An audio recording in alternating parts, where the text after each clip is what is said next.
Today, I'm showing you how to use the Shark Airwrap to get these curls. So let's get started. Oh, hey, you want to be part of the tutorial? Yeah, I want to see how you're going to use that. Okay. All right, guys. So that I can use it next time. Oh, because you have the perfect head of hair for it, baby. So there's two heads, right and a left for each side. So we're going to put the left side on right now. And basically, you would just take your little hair, Shantanu, and all of you out there watching, about a chunk this big. And then you have the on, heat, level, speed, and then cool shot. You want to do this at the end so that it cools it down. Whoa, look at that. I know, right? It's like magic.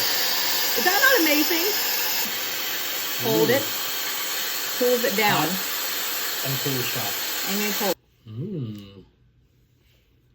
Look at that. Is that not a nice bouncy curl? That's a really nice curl. I think this would look great on you, Shantanu. There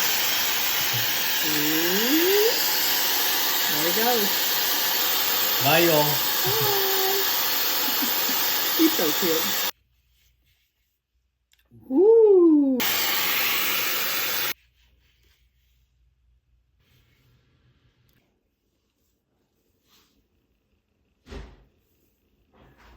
His curls.